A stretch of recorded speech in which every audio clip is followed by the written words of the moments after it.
Why is it, do you think, that much of, particularly in Australia, we've seen the row over the Ramsay Centre, and I have to say, many of the universities, protestations that'll interfere with their independence and so forth, don't sound very convincing to me. Sure. I mean, you really get the impression that they don't want sort of classic history, the great canon taught. Yes. We seem to loathe our own cultural underpinnings. We don't want to teach them. We only want them disparaged. Yes. Yeah, so that's a really important question, I think, for our civilization. There was a shift in the 1960s and the 1970s, thanks to the influence of the Frankfurt School. Right. So theorists such as Marcuse, Adorno, Horkheimer, a bunch of other guys, and then started in Germany in the 1920s. Well, the Frankfurt yeah, School. And then they moved to America during the period of the war. Yeah. And their theory, the critical theory, is not, I mean, it's not a bad theory in small doses, and it's simply this idea that it's not enough to understand how society works. One has to also try and change it. It's not such a bad concept in small doses, but the problem we have today is that entire university departments are dominated by this theory. And then when you bring in the French philosophers such as Foucault, who questioned the very concept of truth, you get academics and entire traditions within certain fields where the very foundations of our civilization are questioned and undermined.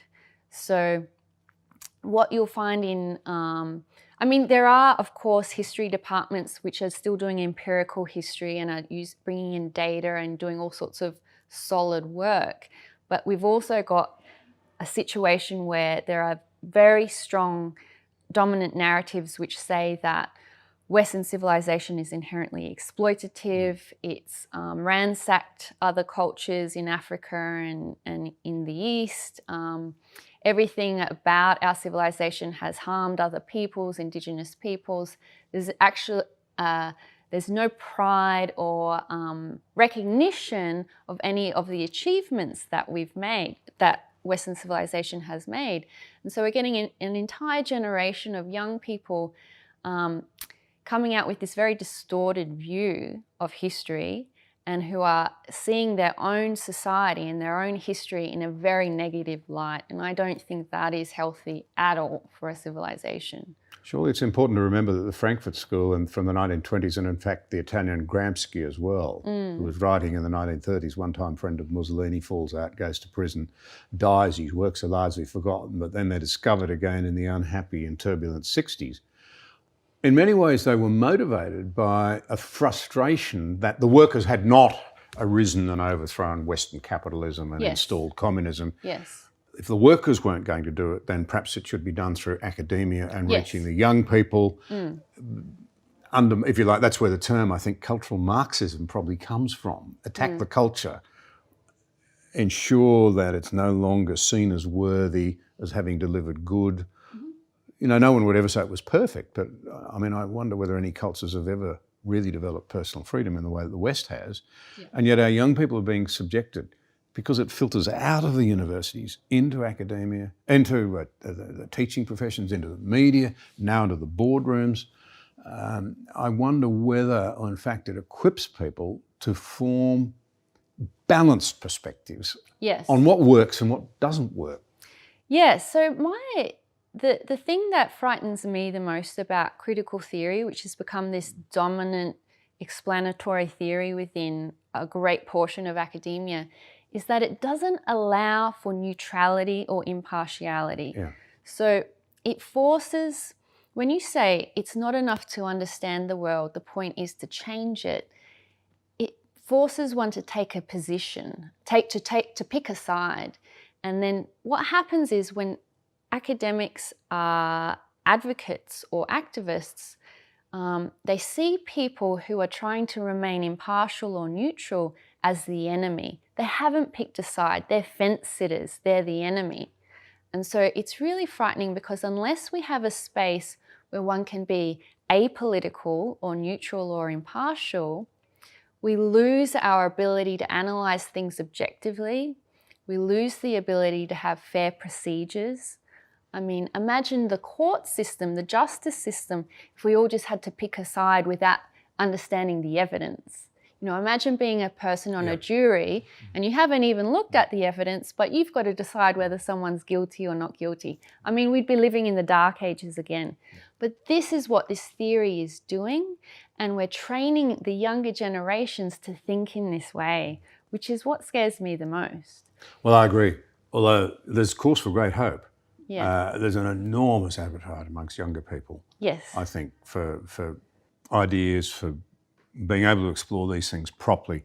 A young Australian said to me the other day, very, very bright young man, and he was at one of our best recognised universities studying commerce and law, and he just said to me, 80% of the people in my classes believe they're fed a lot of ideologically driven stuff that does not bear examination, but they play the game to get through. Sure, yeah. If I were an academic hearing that and I was concerned for decency and objectivity and professional integrity, I'd be concerned. Yeah. No, I think that the universities are not doing themselves any favours, because they will reach a tipping point where enough people are disillusioned and alienated and dissatisfied, and they will politicize themselves so much that they'll lose funding. Because, I mean, the institution of the university gets its prestige and its authority and its funding on the premise that they're seeking truth and they're providing accurate knowledge, and the taxpayers' money is not going to waste.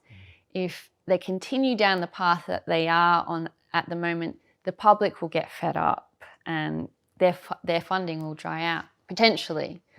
I think one of the great problems in Australia has been the breakdown of trust in our institutions. Up until now, our universities have remained quite trusted. Yes. But I think they're on thin ice. I think there's an emerging awareness that in many ways they're not committed to equipping the next generation properly and in a challenging way. Do you think we've got the disease as badly in Australia as they've got in Europe and America, or not as badly? How do you think we rate? I don't think it's quite as bad. And we have a few protective factors in Australia, such as the universities being quite open and egalitarian. We don't have this system of having the Ivy Leagues where people have to pay an arm and a leg just to get in, and then the students have extraordinary powers to sort of get professors fired because they're paying so much money, and the administration needs to, keep the customer happy. We're sort of protected in a way from some of the crazy student protests that we've seen in America. I think certainly some disciplines and some departments have been completely corrupted, but the university itself is probably in not a dire situation. And I think we can, it's not so bad that things can't be reformed. But when my children are older, I will definitely advise them to avoid certain subjects, because they're just a waste of time. Yeah. Unfortunately.